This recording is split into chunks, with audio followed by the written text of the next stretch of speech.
Hey you guys, we are down on South Congress. We're going to interview the winner of the Hands on an Eggplant sub at Home Slice, Seth Mazow. So you spent 30 something hours? Yeah, it was about 30 and a half. With your hand planted in a sub. Uh-huh. Was it hot at first? Yeah, it was actually pretty warm and it felt good. I mean, it was a cold day. I think the high was 52 and the low was maybe 36. And so at first it felt good. I mean, it was warm and gooey. My strategy was to go and really get in the sub, a couple of knuckles deep.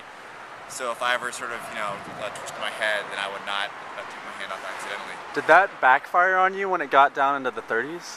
No, it was actually great because it protected my fingers from the wind. Okay, so no frostbite. No frostbite is key. Also, they kind of created a layer of grease and fat and blubber. But insulated. Right. So they made it a little warmer than it could have. Do you think that gave you like an edge up on your competition? Big time. That was one of my strategies. I told Aaron about this at first. A lot of people, they think it's sort of gross. They just want to put their hands right on top of it.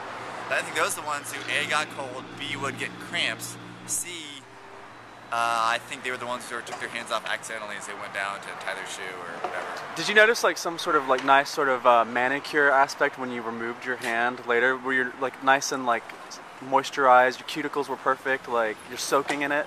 I have to admit, I'm not the best guy to answer that question.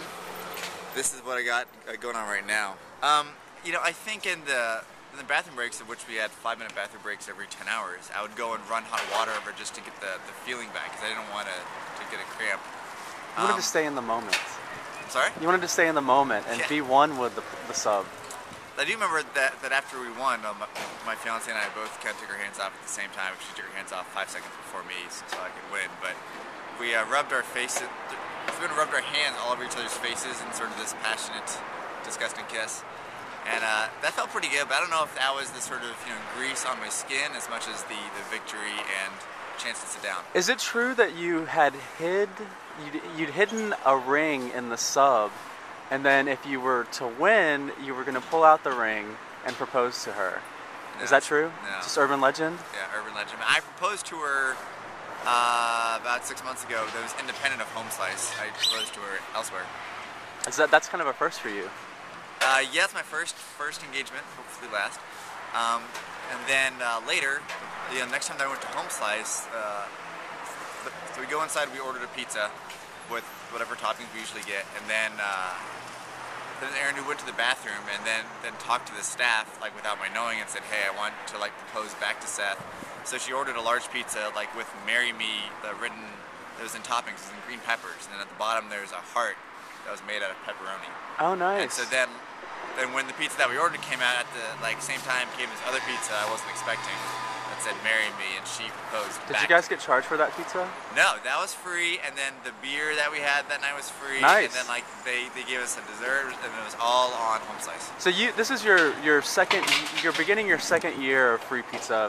Last year you won the sub. Are you gonna have to change the name of your blog? It's a good question. There's a buddy of mine that joked as I was on the sub that he was going to go and register, you'rethepizza2.com, and I couldn't obviously 2.0. register. Right. I'm definitely not going to get a new domain name, but I will be adding a couple new features, and I will be continuing it. So I might have the new title at the top, but I don't know if I'm going to get a new. So what is this story about? You guys had your lives threatened? I biked by at 12:30 on my way downtown. It was freezing. I was freezing on my bike. I'm sure that you guys were freezing in the sub. Some douchebag came later on and tried to kill you guys? Yeah. Drive by? There was a guy in a white SUV, license plate TWF 439. If you're out there, you better watch it. So he comes up around 1 a.m. and then it looked like he was just kind of pulling up onto the curb to go and get a sliced pizza. But he kept coming, and he kept coming at a pretty high rate of speed, and he knocked over all the velvet ropes around us, all the big wooden sandwich boards, and he came within about this far from hitting Giselle Munoz, one of the competitors. We love Giselle and her husband Kevin. Yeah, they're awesome. Go by the farmer's market on the east side, she's there. So they came within this close, and then one of the competitors' husbands or boyfriends went up to the guys to tell them, hey, what the fuck was that? Why'd you almost kill us? And they sort of sped off, and as they sped off, they called us Nazi assholes. Maybe they thought you guys were protesting Home Slice. Maybe. Like, hell no, we won't go. Yeah. I think that we were pretty polite and quiet group of protesters about 11 hours in, though. So how many, so we're about to wrap. How many hours was it total? I think it was 30 and a half. Did you get dizzy? No. Well, Seth, enjoy your second year of pizza, and thank you very much. Sure, my pleasure.